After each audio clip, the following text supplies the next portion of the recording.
The head of the US military base in Greenland has been fired after criticising the Trump administration's plans for the Arctic island. Colonel Susannah Meyers, seen here on the left, met with Vice President JD Vance during his visit to Greenland 2 weeks ago. While he was there, the Vice President criticised Denmark's control of the island, which is rich in resources, and President Trump wants to take over. Colonel Meyers is reported to have distanced herself from Mr Vance's comments, saying they were not reflective of the military base. Let's get more from William Glucroft, who's Deputy Editor of the Parliament magazine and joins us from Brussels. Welcome, William. What does Colonel Meyers' removal tell us?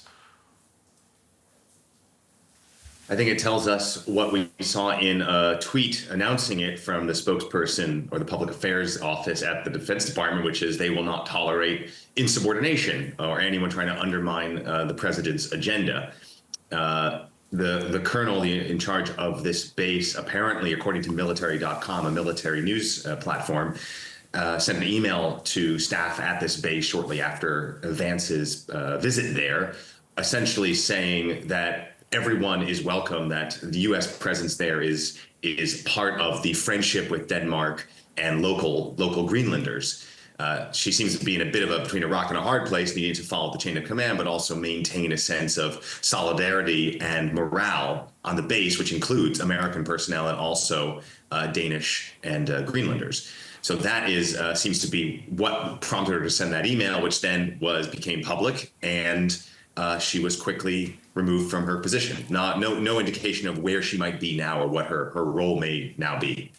Right, it would be easy to see this as part of a Trump purge of officials who don't fall in line with his policies, but speaking out, ostensibly, apparently against US government policy, well, that's a no-no for anyone, isn't it? Absolutely. I think purge is a very loaded term in this case. There's a lot of examples where Donald Trump is skirting up against a constitutionality and an excess of executive power. But when it comes to how he wants to run his military, which is a civilian command, and he is at the top of that civilian command, and who he wants in charge, that's completely up to him. He doesn't even a president doesn't even need a reason to get rid of someone if he doesn't want that person there. And it is the military's job to follow the orders of the president and then the commanders on the way down, both civilian and military.